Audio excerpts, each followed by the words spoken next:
ఆయన కార్యకర్తలను ముందు పెట్టి, పేడ్ వాళ్ళని ముందు పెట్టి, పేటీఎం వాళ్ళని ముందు పెట్టి వెనకాల నిలబడి భజనలు వింటుంటాడు. అలాంటి నాయకుడు ఆయన. సంతకం పెట్టలేదన్నాడు, సంతకం పెట్టిండు. అది 14 పేజీల రిపోర్టు. ఖచ్చితంగా సపరేట్గా ప్రెస్ మీట్ పెడతాను. జడ్చల్కం పెట్టలేదన్నావు, సంతకం పెట్టింది చూపించిన, అది కూడా 14వ పేజీ చూపించిన, ఇంకా 13 పేజీలు చూపించలేదు. నేను చూపించినానంటే నువ్వు ఇంకా జడ్చల కూడా రావు.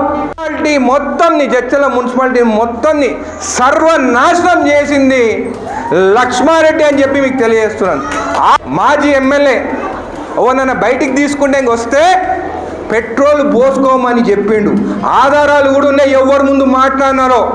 ఇంత నీచ రాజకీయాలు చేస్తున్నావు లక్ష్మారెడ్డి గారు. ఒక మంత్రిగా చేస్తావు, పెట్రోల్ పోసుకోమని చెప్తావా నువ్వు? పెట్రోల్ పోసుకొని చచ్చిపోమని చెప్తావా నువ్వు? తప్పు కాదా? గవర్నమెంట్ డబుల్ బెడ్రూమ్ ఇండ్లు బయట వాళ్ళు వచ్చి జడ్చల వాళ్ళు కాదు, బయట నుంచి వచ్చిన వాళ్ళు కబ్జా చేస్తే వాళ్ళని బయటికి బొమ్మని చెప్తే పెట్రోల్ పోసుకోమని చెప్తావా? ఇంత నీచ రాజకీయాలకి దిగజారినవా అని అడుగుతున్నాను. నువ్వు పెద్దోన్నైనావు కాబట్టి బతికిపోయినావు. నాకన్నా చిన్నగా ఉంటుంటే మాత్రం నీ అంత చూస్తున్నా అని చెప్పి కూడా తెలియజేస్తున్నాను. నాకు సంస్కారం ఉన్నది, చదువుకున్నాను. నువ్వు ఎన్ని మాటలు తిట్టినా నేను ఒక మాట అంటలేను, కానీ ఇలాంటి నీచ రాజకీయాలు చేయొద్దని చెప్పి తెలియజేస్తున్నాను. మొత్తం జడ్చల ప్రజలను అడుగుతున్నాను. బయట వాళ్ళు ఇండ్లు తీసుకున్నారు 2 లక్షలు ఇచ్చి.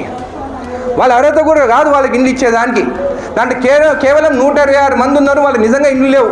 వాళ్ళకి ఆ రూమ్లో ఇండ్లు డబుల్ బెడ్రూమ్ అలాట్ చేస్తాము, కానీ కావాలని చెప్పి అమ్ముకొని బయట వాళ్ళు ఎక్కడో వనపర్తోలో ఎక్కడో బయట వాళ్ళు వచ్చి కబ్జా చేస్తుంటే నువ్వు చూస్తూ ఊరుకున్నావా అని చెప్పి అడుగుతున్నాను. ఈరోజు నేను బయటికి పంపించాలంటే పెట్రోల్ పోసుకొని సాగమంటున్నావు. అంటే నీ రాజకీయాల కోసము పేదవాళ్ళని బలి తీసుకోవాలనుకుంటున్నావా? ఎట్టి పరిస్థితిలో ఇండ్లు రావాల్సిన వాళ్ళకి అక్కడ ఇండ్లు వస్తాయి. ఎవరైతే దొంగతనంగా అక్కడ ఇండ్లు తీసుకున్నారో వాళ్ళపైన చట్టపరంగా కేసులు పెడతామో వాళ్ళని బయట